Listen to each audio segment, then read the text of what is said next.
Gradually, I discovered that there is a golden thread that runs through all the teachings and makes them work for those who sincerely accept and apply them. That thread can be named in a single word: belief. It is the same element or factor, belief, which causes people to be cured through mental healing. It enables others to climb the ladder of success and gets phenomenal results for all who accept it. Why belief is a miracle worker is something that cannot be satisfactorily explained, but have no doubt about it. There's genuine magic in believing. The magic of believing became a phrase around which my thoughts steadily revolved. I've tried to put down these thoughts as simply and as clearly as I could, so that everyone can understand. My hope is that anyone who listens will be helped in reaching their goal in life. So, you begin with desire if you ever hope to achieve anything or gain more than you have now. However, as we shall see, there is more to it than mere desire. It has been said that thought attracts that upon which it is directed. Thought attracts that upon which it is directed. It was Job who said, "For the thing which I greatly feared is come upon me." Our fearful thoughts are just as creative or just as magnetic in attracting troubles to us as are the constructive and positive ones in attracting positive results. So no matter what the character of the thought, it does create after its kind. When this sinks into a man's consciousness, he gets some inkling of the awe-inspiring power which is his to use. I cling to the theory that while thoughts do create and exercise control far beyond any limits yet known to man, they create only according to their pitch, intensity, emotional quality, depth of feeling, or vibratory plane. In other words, comparable to the wavelength and wattage of a radio station, thoughts have a creative or controlling force in the exact ratio of their constancy, intensity, and power. Let me try to clarify that. While many explanations have been offered, no one knows whether thought is a form of electrical energy or something else yet to be defined. But I have been an experimenter in that branch of electricity known as high frequency, pioneered by the great genius Nikola Tesla. And whenever I think of thought and its radiations and vibrations, I instinctively link them up with electricity and its phenomena. In this manner they become more understandable to me. All persons living in high altitudes have felt and sometimes observed the electric spark resulting from walking across the room, then touching some metallic substance. That, of course, is a form of static electricity generated by friction. It gives you an idea of how one kind of electricity can be developed through the body. Sigmund Freud, the famous Austrian psychoanalyst, brought the world's attention to the hypothesis that there was a powerful force within us, an unilluminated part of the mind, separate from the conscious mind, constantly at work molding our thoughts, feelings, and actions. Others have called this division of our mental existence the soul. Some call it the superego, the inner power, the superconsciousness, the unconscious, the subconscious, and various other names. It isn't an organ or so-called physical matter such as we know the brain to be.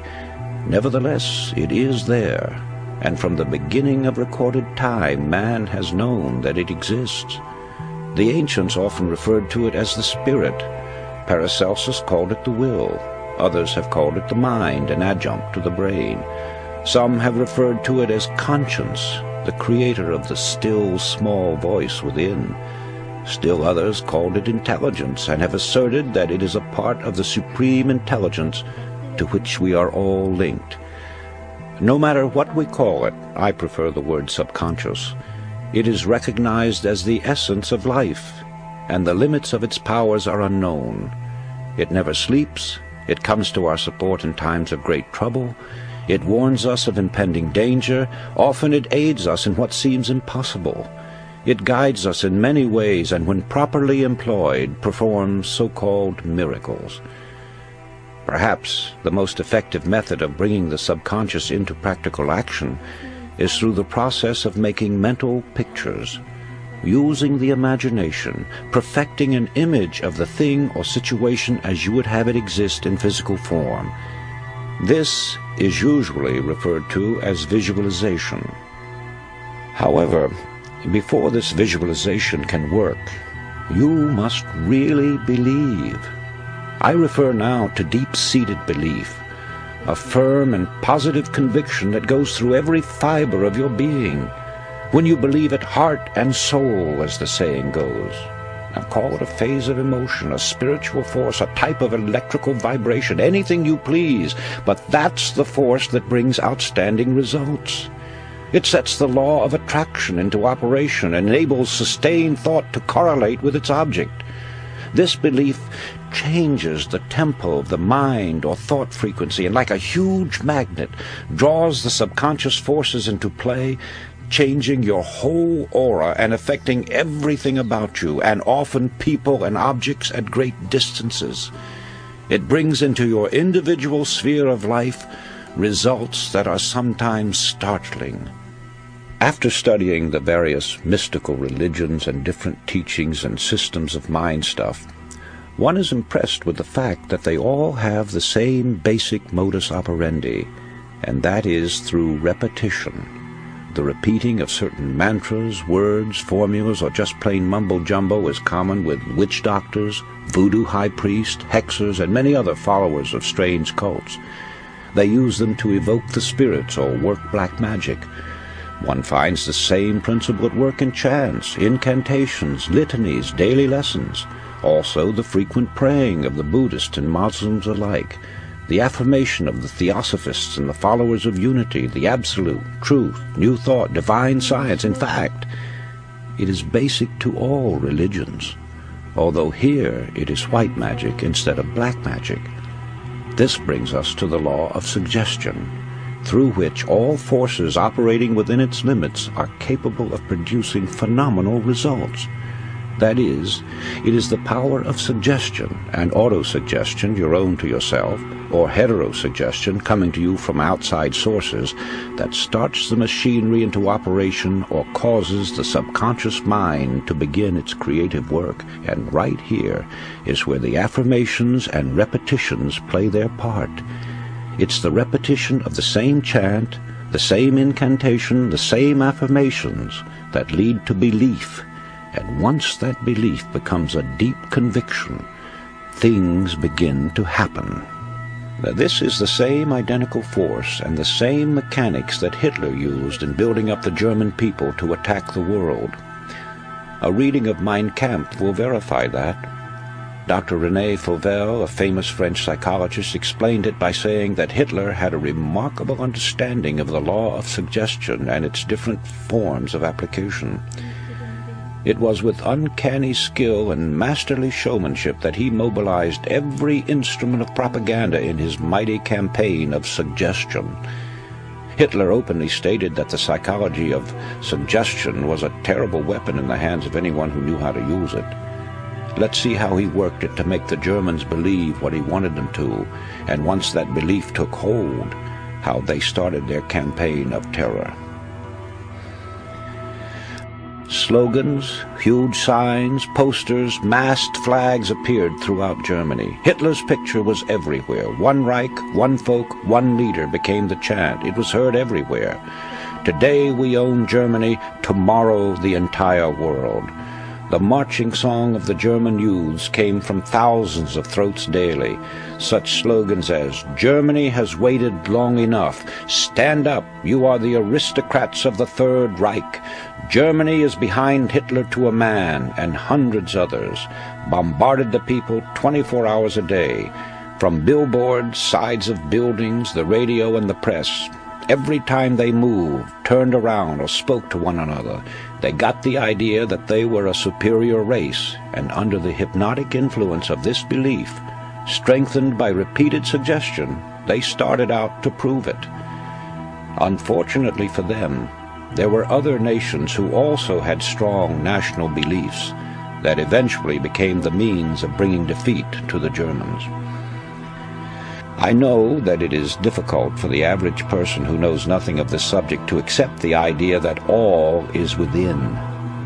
But surely the most materialistic person must realize that as far as he himself is concerned, nothing exists on the outside plane unless he has knowledge of it or unless it becomes fixed in his consciousness.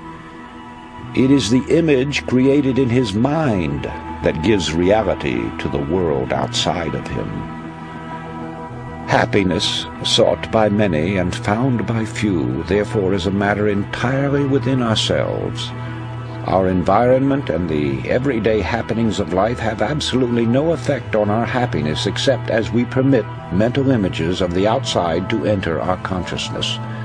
Happiness is wholly independent of position, wealth, or material possessions. It is a state of mind which we ourselves have the power to control, and that control lies with our thinking. Emerson said, "What is the hardest task in the world? To think." Obviously this is so, when one considers that most of us are victims of mass thinking and feed upon suggestions from others. We all know that the law of cause and effect is inviolable. Yet how many of us ever pause to consider its workings? The entire course of a man's life has many times been changed by a single thought, which coming to him in a flash became a mighty power that altered the whole current of human events. History is replete with the stories of strong-minded, resolutely willed individuals who, steadfastly holding to their inner convictions, have been able to inspire their fellow man and in the face of tremendous and determined opposition have literally created out of nothing great businesses, huge empires, and new worlds. They had no monopoly of thought power. You and every man and woman have it. All you have to do is use it. You will then become the person you envisage in your imagination. Know yourself. Know your power. Faithfully use the cards and the mirror techniques, and you will get results far beyond your fondest expectations. Just believe that there is a genuine creative magic in believing, and magic there will be, for belief will supply the power which will enable you to succeed in everything you undertake. Back your belief with a resolute will, and you will become unconquerable. A master of men among men, yourself.